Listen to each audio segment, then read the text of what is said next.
నమస్కారం, NS news కి స్వాగతం. నా పేరు ఉషా. ముందుగా ముఖ్యాంశాలు. కూటమి పాలనలో మన రాష్ట్రం అభివృద్ధి పదంలో పయనిస్తుందని కొత్తపేట ఎమ్మెల్యే బండారు సత్యానందరావు వ్యాఖ్యానించారు. శుక్రవారం ఆలమూరు మండలం చెముడులంకలో జరిగిన సుపరిపాలనలో తొలి అడుగు కార్యక్రమంలో ఆయన పాల్గొన్నారు.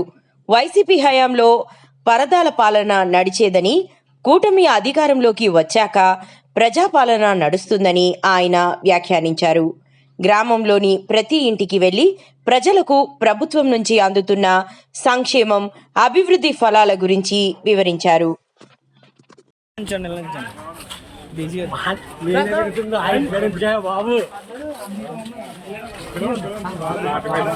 అలాగే ఆటో డ్రైవర్లకు కూడా రేపు ఆగస్టు 15 డబ్బులు వేస్తారు. అదేవిధంగా ఉచిత మహిళలకి బస్ ప్రయాణం కూడా ఆగస్టు 15 ఇస్తారు. ఇలా అన్ని కార్యక్రమాలు కూడా జరుగుతాయి. ఒక పక్క అభివృద్ధి, మరో పక్క సంక్షేమం. ఏదైతే అయ్యాలో మేము అందరం చెప్పామో అన్ని మీకు జరుగుతున్నాయని చెప్పండి. ఇదేనండి మన జూలై నెలలో 7,000 ఇచ్చాడు పట్టుకుంటాను. 7,000 పట్టుకుంటానండి. అంటే 3 నెలలకే గవర్నమెంట్ వచ్చేసరికి జరిగిన నెలకే, అంతకుముందు 2 నెలలు గవర్నమెంట్ రాకముందు 2 నెలలకి 3 నెలలకి పెంచింది 3,000, 4,000 రూపాయలు చెప్పమాట.